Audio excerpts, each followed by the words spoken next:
Coming up on this Tuesday edition of Newsline at Noon, the potential deployment of a US missile defense system and international finance issues are expected to top the agenda at today's meeting of senior diplomats from Seoul and Washington. Despite the government's aggressive expansionary measures, Korea's quarterly growth remained in the 0% range for the sixth straight quarter in the first 3 months of this year. Plus, raising the stakes with the West, Russian President Vladimir Putin orders tens of thousands of troops in northern and western Russia to be put on full alert. These stories and more on Newsline at Noon.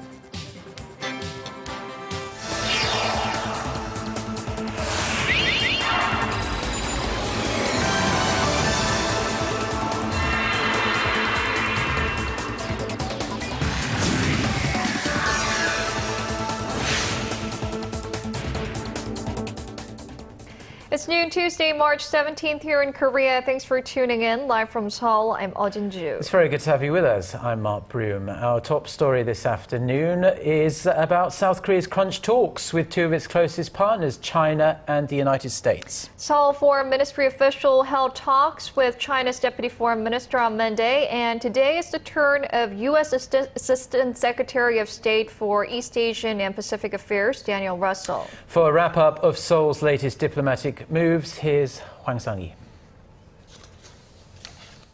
Korea could find itself tangled between two superpowers following its back-to-back meetings with China and the United States this week.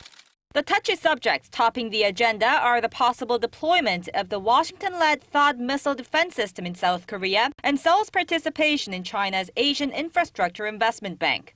Following talks with his South Korean counterpart Lee Kyung-soo on Monday, Chinese Assistant Minister of Foreign Affairs Liu Jianchao said they'd had a very open and honest discussion about the THAAD deployment. Liu added that Beijing hopes Seoul will consider China's interest and concerns about the matter. Beijing is against the deployment because of concerns that its radar system, which can cover 1,000 kilometers, could be used to monitor mainland China. Although Seoul and Washington say there have been no official discussions on THAAD, the U.S. Forces Korea said last Thursday that it conducted site surveys on where to deploy the missile defense system. As for Seoul's participation in the AIIB, Liu said he reiterated China's hopes for Korea to join the bank as a founding member. The AIIB, aimed at creating a new financial order centered around China, is opposed by the U.S. because it believes Beijing could use it for political purposes. Seoul will reportedly make its final decision on joining this new financial institution later this month. Opening talks with his South Korean counterpart Lee Kyung-soo on Tuesday, U.S. Assistant Secretary of State Daniel Russell said he will discuss a range of global, regional, and bilateral issues, with no specific mention of the THAAD deployment nor the AIIB. The visiting U.S. envoy said the back-to-back visits to Seoul by diplomats from Beijing, Tokyo, and Washington are indicative of Korea's central role in Northeast Asian affairs. Hwang Sang-yi, Arirang News. Now, the issues of that deployment and China-led Asian Infrastructure Investment Bank are expected to have topped the agenda of talks between Yi and Russell this morning. We've touched upon quite frequently on the controversy surrounding the possible deployment of the U.S. missile defense system to the peninsula in our newscast. So today we're going to take a closer look into the AIIB and what China is aiming for through this initiative and Washington's growing concerns. Connie Kim explains. Concern is growing in Washington as a number of countries are lining up to join the China-led Asian Infrastructure Investment Bank. Following Britain's decision to join the AIIB last week, France, Germany, and Italy announced that they will also take part in the new institution. Amid such movement, another 10 countries have now agreed to join, building muscle to the initial 21 nations already signed up. Initially, Australia, South Korea, and Japan had decided to take a wait-and-see approach, but with big European nations jumping on board, Australia now says it's carefully reviewing its options. Meanwhile, Seoul is expected to announce its plans within its end of March deadline. Washington is worried Beijing's new bank could negatively affect U.S.-based institutions. Watchers say the AIIB, which was launched last year by China, is a counterbalance to the U.S.-led World Bank and the Japan-led Asian Development Bank. Not surprisingly, Japan also opposes the AIIB. Tokyo is one of the biggest shareholders in the ADB, meaning it's permitted to make key decisions. China, meanwhile, holds about a 5% of share in the ADB. Chinese President Xi Jinping had said the new bank will improve global financial governance. Beijing is expected to push to expand its existence in the financial arena, as Beijing also plans to create the BRICS Bank that could stand alongside with traditional institutions such as the World Bank and the International Monetary Fund. Connie Kim, Arirang News. A senior human rights investigator at the United Nations has called for international efforts to resolve the issue of North Korea's kidnapping of hundreds of foreign nationals. Addressing the UN Human Rights Council in Geneva on Monday, Marzuki Darusman, the UN Special Rapporteur for Human Rights in North Korea, said an estimated 200,000 foreigners have been abducted since 1950. He called for a comprehensive mapping of international abductions and disappearances and urged UN bodies to continue to pressure North Korea and keep the issue in spotlight. The North's systematic abductions grabbed attention with the publication of a UN report last year that said Pyongyang had engaged in abduction as a matter of state policy. And another North Korean human rights issue that emerged at the UN Council focused on the conditions of North Koreans working abroad. The UN Special Rapporteur on North Korea vowed to look into what a Seoul-based human rights group called the slave-like conditions these people are put through. The group says the workers are forced to make foreign currency for the cash-strapped Kim Jong-un regime. Shin Sang-min has the details. The United Nations human rights investigator for North Korea said he will look into allegations that 20,000 North Koreans are working in slave-like conditions in countries like China, Russia, and the Middle East. Marzuki Darusman, the UN Special Rapporteur on North Korea, told Reuters the workers are, quote, bonded laborers or slave laborers who receive poor compensation for working long hours. NK Watch, a Seoul-based human rights group, says roughly 100,000 workers are sent overseas to 40 countries and make some $3 billion in foreign currency every year for the Kim Jong-un regime. There was no reason given for the discrepancy in the estimated numbers of workers. The human rights group also called for an investigation into host countries' involvement in the program. This isn't the first time the practice has surfaced. Activists say North Korea has been using its manpower to make money for the Kim regime since the 1980s, with some of the money being spent on luxury goods. But the practice has been accelerating under the current leadership as the number of North Korean workers abroad is said to have increased by 35,000 since 2012, based on figures from the New York Times and NK Watch. Activists say the practice may have increased because of tighter international sanctions on the regime that have prompted it to seek new sources of revenue. Shin Sang-min, Arirang News. Now, in an unprecedented move, North Korea urged the heads of South Korean companies operating at the Inter-Korean Industrial Complex in Kaesong to gather for a meeting at 11 a.m. Korea time. That's about 1 hour ago. No specifics of the meetings were announced, but no company heads actually went after the South Korean government told them there was no need to respond.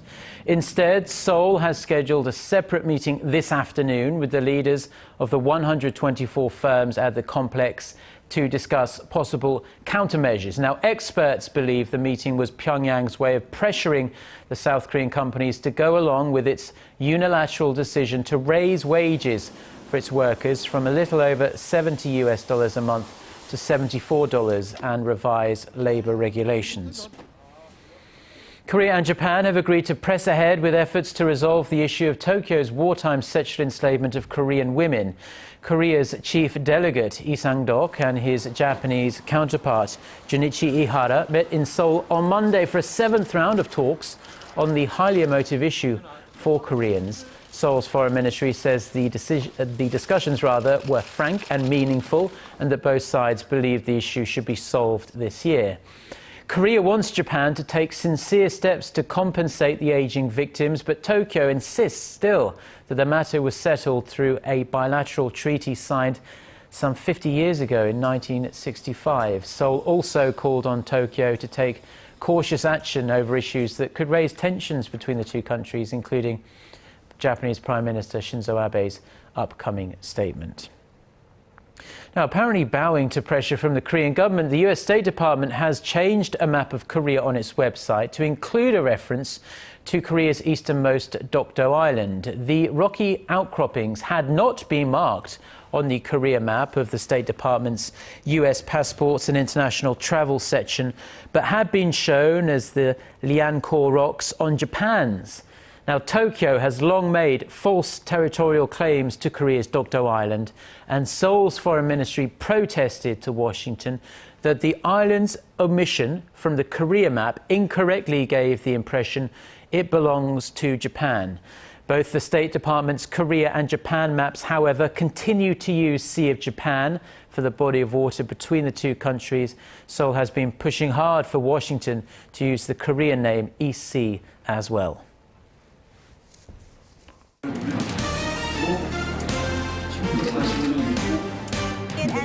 Stay up to date on the latest news out of Korea, connecting to our team of reporters about the issues that matter to Korea. On air, on your mobile, online. Find out more about Korea on NEWSLINE at Noon with Mark Broome and Eoh Jin-joo. I'm Eoh Jin-joo. Market researcher, strategy analytics, said Thursday that LG Electronics brought in about... President Putin, who sought to bolster economic cooperation with the Middle East during a recent trip, says it's time for Korea to utilize the newly found growth momentum to make an economic leap. At the first meeting of her new cabinet, she also urged officials to monitor and report on the implementation of the more than 40 deals Korea signed with the Middle Eastern nations. President Park then called for systematic support for Korea's young people to find jobs in the Middle East and parliamentary cooperation to pass bills to create high-quality jobs in Korea.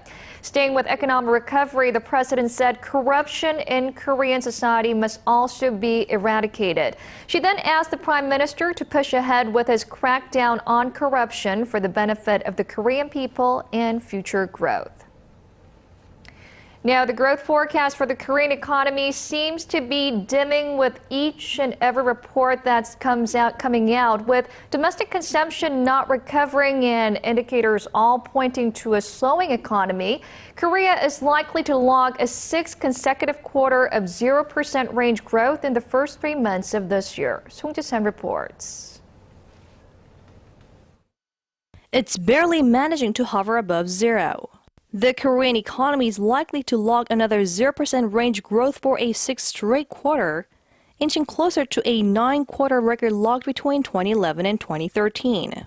Oil prices may be cheap, but domestic consumption is not catching up, and real economic indicators are showing the telltale signs of a slowing economy. Mining and manufacturing production shrunk at the fastest rate in 6 years in January, and consumer inflation is also hovering at the 0% range for the third straight month. If the first quarter marks expansion of less than 1%, the Korean economy is likely to settle in the low 3% growth range for the whole of 2015. Foreign investment banks have already downwardly revised their outlook, with some predicting growth in the 2% range. Domestic research institutes are also reportedly ready to adjust their figures. After slashing the key interest rate to an all-time low of 1.75% last week, Korea's central bank also hinted that its 3.4% growth outlook will be downgraded in its next forecast in April. Song Ji-sun, Arirang News.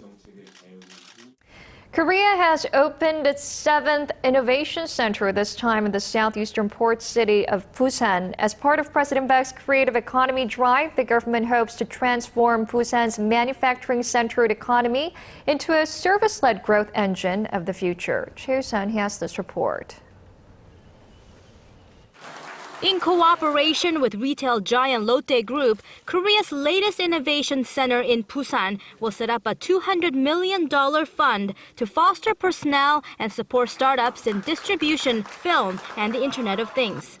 It plans to offer a one-stop counseling service on development, marketing, and commercialization of innovative products and help diversify Busan's traditionally strong shoe and fisheries industries. 전통 상품은 물론 혁신 제품의 가치와 상품성을 높여서 한국의 대표 상품으로 도약하게 만드는 유통 혁신의 거점이 될 것입니다. Lotte, which also runs an entertainment business, will join hands with the government's new cultural creativity complex to build an ecosystem for Korea's film industry.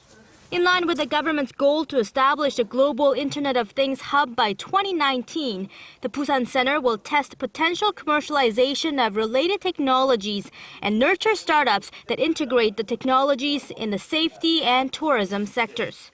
As part of President Park's creative economy drive, the government plans to build 17 innovation centers around the country, each teaming up with a conglomerate to encourage creativity and help fledgling companies commercialize their products globally.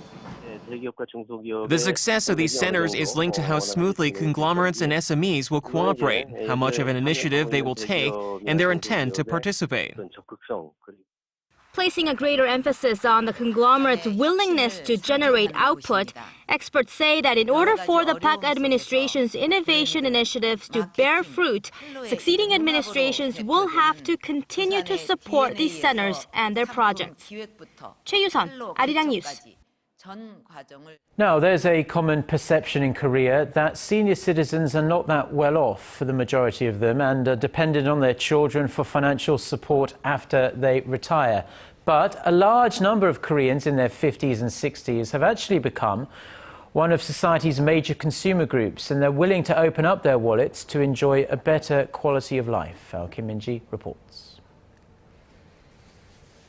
After working 20 years at an insurance company, Pyong Young-do now spends most of his time outdoors. He's taken up photography as a hobby and even invested $500 in a new camera. I'm living for myself, doing the things I've always wanted to do. I don't have any debt or major bills, so I spend about a third of my monthly allowance on myself. Pyong is one of the country's so-called active seniors. In Korea, active seniors are people that are socially and economically active and willing to spend money to improve the quality of their lives. Unlike generations before them, a growing number of Koreans in their 50s and 60s aren't relying on their children for financial support. They are independent and have disposable incomes. And they're spending big on leisure activities and buying up items like cameras, art supplies, and outdoor gear, and even paying for continued education. Now that my children are grown up, I have time to spend my money and enjoy my own life. I play the guitar and take singing lessons. So what's made them different from their predecessors? Many members of the baby boomer generation are well educated, had good paying jobs, and were able to save up.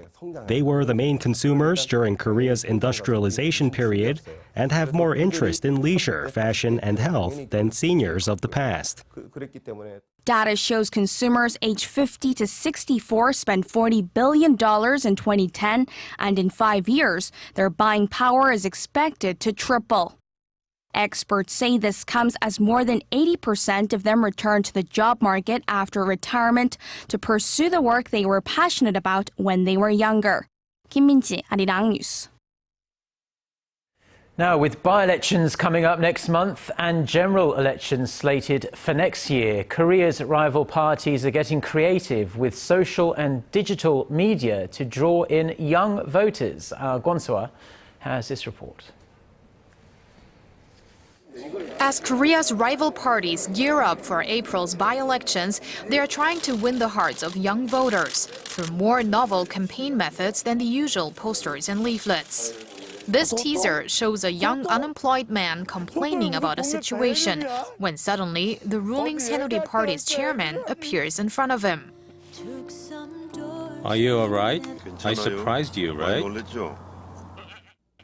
It's an advertisement for an application naming contest. It's hoped the app will boost young people's participation in the political process. The main opposition New Politics Alliance for Democracy is using webtoons as a means of explaining hot political issues in an easy-to-digest way. The purpose of this is twofold. We want to easily communicate complicated policies to the public. We also want to connect with young voters. Due to high social network service penetration, these video clips and digital comics spread quickly, making it easier for the parties to spread their vision to the younger generation. But there are concerns about whether this is the best way to go about campaigning.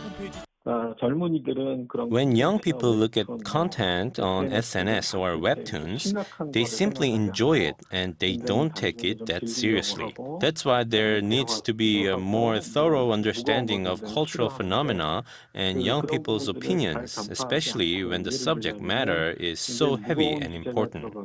Some say that rather than focusing too much on how to make themselves more likable, the parties should come up with practical strategies to tackle the biggest problems facing young people in Korea, such as the high youth unemployment rate. Kwon So-ah, Arirang News.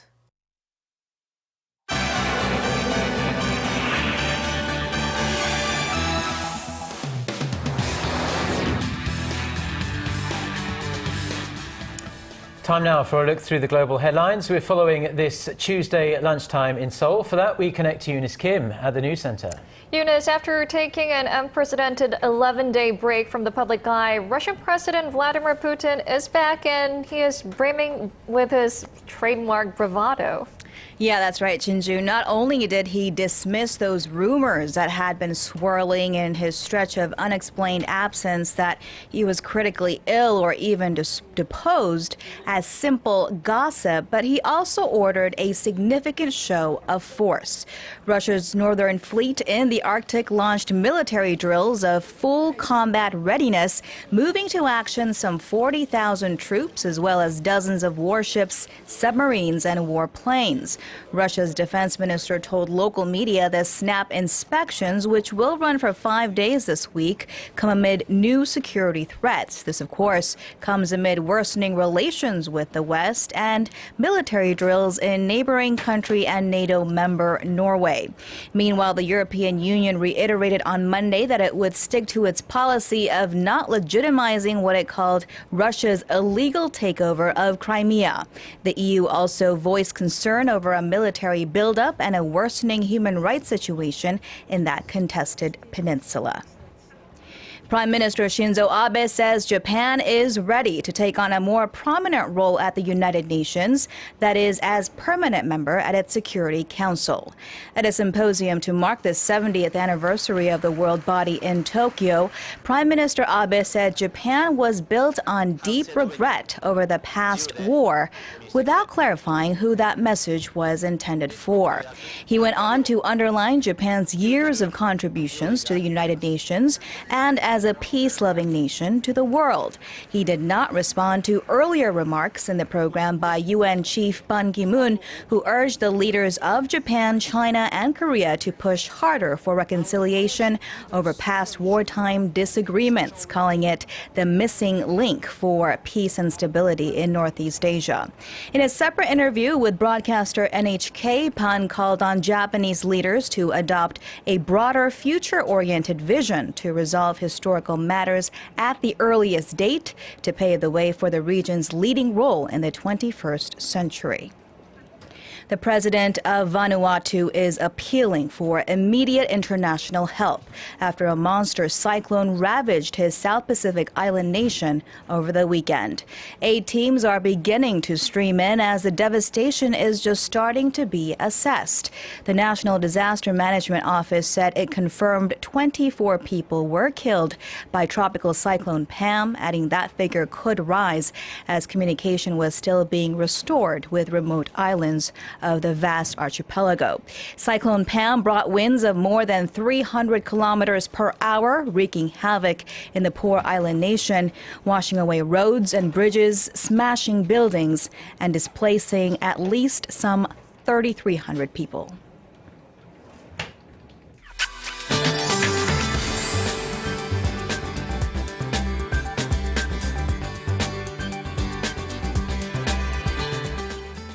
Well, it's another warm day today. The highs will hover way above the averages across the nation, but the air will not be as clean as it was yesterday. In fact, it's a lot dustier today.